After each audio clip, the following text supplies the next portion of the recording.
Amaka quickly withdrew her hand, a tight knot forming in her stomach.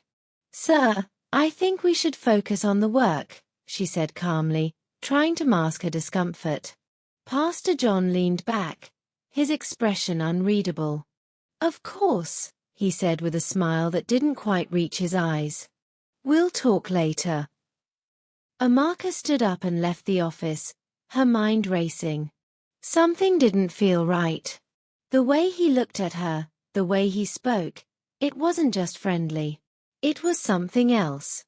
Something unsettling. Days passed, and Amaka tried her best to stay professional, to focus solely on her duties. But Pastor John's behavior didn't stop. His compliments became more frequent, more personal. He started calling her late in the evenings, asking unnecessary questions, trying to make conversations stretch longer than they needed to. Amaka responded politely, but she was always careful, always guarded. Still, it became harder to ignore the unease growing inside her. She needed the job. Her mother's medical bills were piling up, and she couldn't afford to lose this opportunity. Not now. One rainy evening, as the church emptied after a long service, Pastor John asked Amaka to stay behind. "I need help with some paperwork," he said. She hesitated, but nodded. "Yes, sir." Inside the quiet office, the atmosphere felt different. Too quiet, too tense. She organized files while Pastor John watched her closely from behind his desk. "You work too hard," he said after a moment. "You need someone to take care of you." Amaka didn't respond. She kept her eyes on the documents. He stood up and walked over to her, standing too close. "Amaka," he said softly, "I can help you. You don't have to struggle alone. Let me take care of you, in every way." She stepped back, her voice firm but calm. "Sir, I appreciate your concern, but I came here to work, nothing more." His smile faded. For the first time, there was a flicker of anger in his eyes. "You think you're too good for me?" he asked, his voice low. Amaka didn't answer. She gathered the files quickly and left the room, her hands shaking. She didn't cry, not yet, but something inside her had shifted. That night, as thunder rolled through the sky, Amaka sat alone in her small apartment, staring at her reflection in the mirror. She remembered the message Pastor John received: "God is watching you. Change your ways before it's too late." Now she understood. She wasn't the first. And she might not be the last. She looked at her phone and hesitated. Her secret, the one she kept buried deep, wasn't just hers anymore. If Pastor John wouldn't stop, she would make sure he faced the consequences of his actions. She had nothing left to lose. And the truth, whether it set them free or destroyed them both, was coming, she said, trying to keep her voice steady. Pastor John leaned back, smiling faintly. "Amaka, don't be so stiff. In life, some opportunities come only once. You're in a position people would do anything for," he said slowly. Amaka didn't like the direction of the conversation. "Sir, I'm only here to do my job," she said firmly. His smile faltered. "Let me be honest with you. There are many beautiful women out there who'd do whatever it takes to be in your shoes. If you want to keep your job, think about being more flexible." Her heart sank. "Sir, I don't understand what you mean," she said, though she knew exactly what he was implying. Pastor John gave a short, cold laugh. "You're smart, Amaka. I think you understand perfectly." She stood quickly. "If there's nothing else, I'd like to return to my duties." His warmth vanished. He waved his hand dismissively. "Go ahead. But think carefully about what I said. Don't make me regret hiring you." Amaka stepped out of his office, her thoughts spinning. She refused to compromise her values, but she also knew how much she depended on that job. A week later, When she arrived at work, a letter sat on her desk. It was brief and impersonal. This is to inform you that your services are no longer required. Kindly return all church property immediately.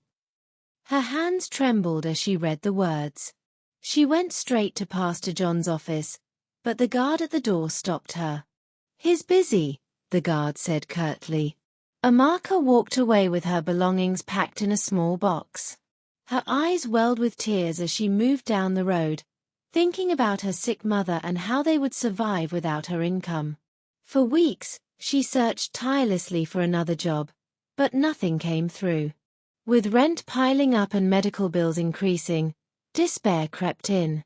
Sitting on her small bed, staring at her nearly empty wallet, she scrolled through her contacts but had no one to call. Pastor John's betrayal haunted her. He had discarded her like she meant nothing. Her anger simmered beneath the weight of her desperation. The next morning, she dressed neatly and returned to the church office. Swallowing her pride, she waited at reception, heart pounding. When Pastor John stepped out and saw her, he raised an eyebrow. "Amaka, what are you doing here?" "Good afternoon, sir," she said, standing. "I need to talk to you." He looked around briefly and signaled for her to follow him into his office. He took his seat, leaning back again. "I didn't expect to see you here. What do you want?" "I'm sorry if I did anything wrong. I really need my job back. Things are very difficult for me," she said, her voice cracking. He smiled, but it lacked kindness. "I gave you a chance, Amaka. A good opportunity. And you didn't appreciate it. Do you have any idea how many women dream of working here?" "I understand, sir," she said, holding back tears. "Please. I'll do anything." His eyes lit up at her words. "Anything?" he asked, leaning forward. She nodded, though her throat was dry. She knew what he meant. "Good," he said, standing. "You can resume on Monday. But remember, loyalty means everything to me. Don't make the same mistake twice." Amaka left the office with her pulse racing. She felt ashamed for agreeing to his terms, but she had no choice. This time, she promised herself, she would be smarter. She would protect herself. That evening, her phone rang. Pastor John's voice came through, smooth as ever. "Amaka, I need to see you. Not in the office. Somewhere private." "Where exactly?" she asked, though she already knew. "I've booked a hotel room. I'll send you the details." Her stomach turned. "Still," she agreed.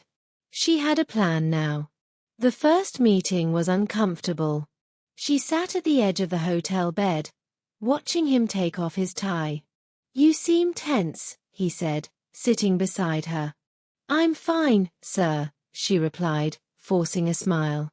"No need for sir here," he said, placing a hand on her knee. "Relax." She nodded, suppressing her disgust. She reminded herself of her purpose. Their meetings became routine. After Sunday services, he would call her to different hotel rooms. Each time, he handed her envelopes filled with cash, saying it was for her mother's treatment. What shocked Amaka the most was how careless he was. He never spoke of protection. "I'm a man of God," he would say proudly. "God protects his own." She wanted to laugh, but stayed silent. Instead, she recorded their conversations, saving audio files in a hidden folder on her phone. She also kept every message he sent. At night, she would cry, torn between shame and fury. "He started this," she whispered one night, wiping her eyes. "And I'll make sure he answers for it." Meanwhile, Grace, Pastor John's wife, sat in the living room watching him scroll endlessly through his phone. He had been doing that a lot lately. "You've been on that phone all day," she said gently. "I'm replying to church messages," he responded without looking up. Grace observed him carefully. Something wasn't right. His tone, his frequent late nights, the vague meetings, everything felt off. Amaka nodded quickly, her voice barely steady. Yes, I recorded our conversations. I kept everything, voice notes, messages. I didn't know it would come to this, but I have proof. The officer sat up straighter, curiosity flickering in his eyes. Where are these recordings? In my phone, she said. There's a hidden folder. I can show you. He stood, signaling another officer. Get her phone and check what she's saying. If it's true, we'll need to hear those recordings. A few minutes later, the second officer returned with Amaka's phone. With trembling fingers, she directed them to the folder. The room fell silent as they played the first voice note. Pastor John's voice filled the room, smooth, suggestive, and unmistakable. Don't worry about protection. God watches over me. Just be loyal, and you'll have everything you need. The officers exchanged glances. More recordings followed, him handing her money, demanding silence, threatening to replace her. The proof was undeniable. The senior officer looked at her again, his tone softer now. Why didn't you come forward earlier? Amaka wiped her eyes. I was afraid. He's powerful. Everyone respects him. I didn't think anyone would believe me. The officer nodded slowly. You should have spoken out, but you've done the right thing now. We'll need to take this to court. Hours later, Amaka sat in a corner of the station, exhausted but calmer. For the first time in months, she felt a glimmer of hope. Maybe justice was possible after all. Meanwhile, word had already begun spreading.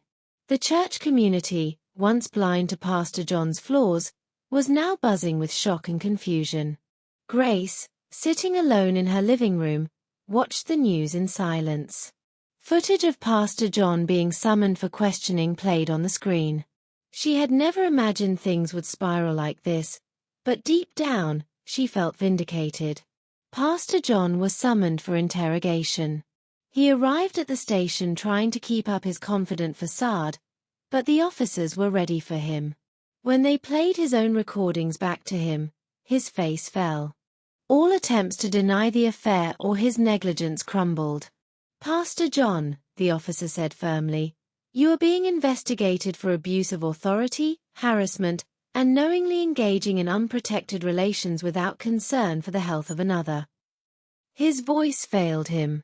For the first time, he realized the consequences of what he had done. Back in her small room, Amaka sat in silence, staring at the wall. Though the journey ahead would still be tough, she knew she wasn't powerless anymore. She had her voice. She had the truth. And now, the world was finally listening. I have recordings. I saved messages. I knew something like this could happen, Amaka said, her voice trembling. The officer raised his eyebrows. Recordings? Yes, she nodded. He forced me into this. I didn't want any of it. The officer stared at her for a moment, then stood up. We'll need those recordings, Miss Allara. For now, you'll remain in custody. As Amaka was led to a holding cell, her thoughts were a whirlwind of fear and determination. Pastor Jayan had tried to turn the situation against her, but she wasn't going down without a fight. Deep inside, she believed the truth would eventually surface, and she would make sure of it. The courtroom buzzed with murmurs as people filled the seats, eager to witness the trial that had shaken the church and the entire city. Amaka sat quietly at the defendant's table, her hands trembling. Her lawyer, Barrister Checker, leaned close to her and whispered, "Stay calm, Amaka. We have solid evidence. Just trust me." Across the room, Pastor John sat beside his own lawyer, looking weary and defeated. His wife, Grace, sat in the audience, her expression cold and unreadable. The judge banged the gavel. Order in the court. We will now begin. Pastor John's lawyer was the first to speak, portraying him as a victim, a man deceived by someone he trusted. This is a case of deliberate harm, he said, pointing at a marker. The defendant knew her condition and kept it hidden, endangering my client for personal gain. She manipulated him. Amarka's heart pounded as she listened. When Barrister Checker took the floor, he stood confidently. Your Honor, my client is not the aggressor here. She is the victim of coercion, threats, and abuse of power. Pastor John misused his position to draw her into a relationship. He lifted a file. We have messages and voice recordings as evidence. He opened one and read aloud, Amarka, don't forget who gave you this job. If you want to keep it, you know what to do.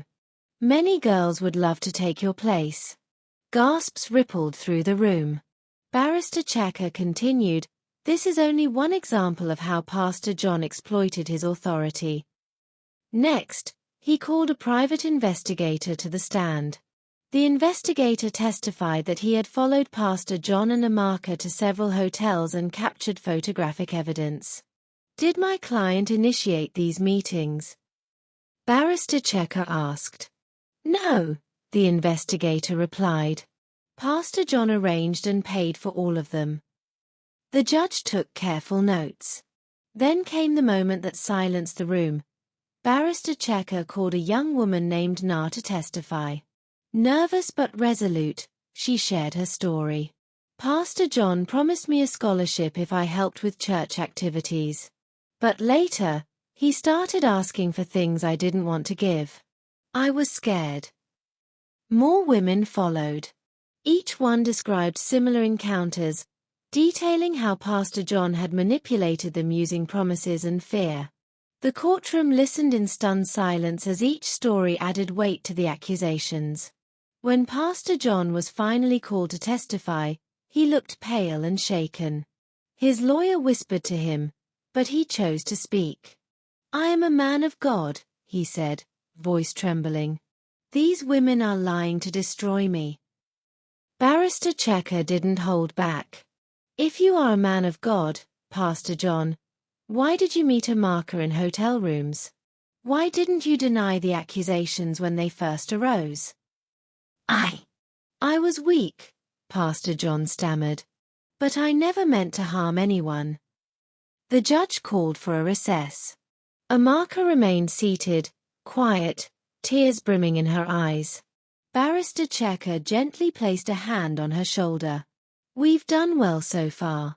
Let's see how it ends. As the courtroom emptied for the break, whispers filled the air. The truth was unfolding, but the outcome remained uncertain. When the session resumed, Barrister Checker rose again, holding a new file. He looked directly at Pastor John. Your Honor, he began, we have more evidence. My client is not the only woman Pastor John deceived. Several others have stepped forward. A murmur ran through the crowd. Pastor John shifted uncomfortably, sweat beading on his forehead. The first witness, Barrister Checker continued, is Chidinma. Chidinma, a middle-aged woman, took the stand. He offered to help with my rent when I lost my job, she said, voice shaking. But in return, he wanted something else, something wrong. I had no choice. Next came Eno. He told me I was special. That God wanted me close to him. I believed him until I realized he told the same lie to other women. One after another, women came forward with their truths. The weight of their testimonies filled the room with a heavy silence. Then came the final blow. Barrister Checker addressed the court. We have medical evidence. Several of these women tested positive for HIV prior to any interaction with my client. It is clear that Pastor John had this condition long before he met Amarka, and that he knowingly exposed others. Pastor John's lawyer stood abruptly. Objection. Your Honor. This is character assassination." "Overruled," the judge said firmly. "The testimonies are admissible." The church elders sitting in the courtroom looked stunned. One leaned to another and whispered, "This man has destroyed everything we stand for." Pastor John lowered his head into his hands. The truth was out. His secrets exposed. His dignity lost. The day of judgment finally arrived. The judge entered and the courtroom rose in silence. Amaka stood still, her heart thudding. The judge spoke clearly. "After reviewing all evidence and testimonies, this court finds no proof that Amaka intentionally infected Pastor John with HIV. Medical reports and testimonies indicate that Pastor John's condition predated his relationship with the defendant." A pause. "Then, therefore, Amaka is found not guilty on all charges." Gasps and cheers rippled through the courtroom. Some sat in disbelief, others whispered among themselves. Amaka's lawyer leaned in. "You're free. It's over." Amaka exhaled shakily. She had won, but it didn't feel like victory. The pain of everything she'd endured still lingered. Pastor John remained frozen in place. His congregation had abandoned him. His reputation and family were gone. As Amaka walked out, she overheard voices around her. "Who would have thought he was capable of this?" one woman said. Another added, "God doesn't sleep. What's done in darkness always comes to light." Amaka looked up at the sky. Her heart was still heavy, but she felt a spark of hope. It was time to begin again. She would carry the memories, but not let them define her. The past would not control her future. Amaka's story is a powerful reminder that life can take us through painful and unexpected trials, but within every struggle lies a lesson. Her experience shows how trust and authority can be twisted and the devastating consequences when power is abused. It's a call for communities to hold their leaders accountable and not to follow blindly. Pastor John's downfall reveals the truth about living a lie. No matter how long the deception lasts, the truth finds its way to the surface. And when it does, the cost can be immense. Thank you for being part of this emotional journey. I hope this story leaves you reflecting on the importance of integrity, truth, and the courage to stand up even when the odds are against you. Let me know your thoughts in the comments. I'll be there reading them. And if this story moved you, please like, subscribe, and turn on the notification bell. Your support helps bring more stories like this to life. Until next time, stay safe and remain blessed.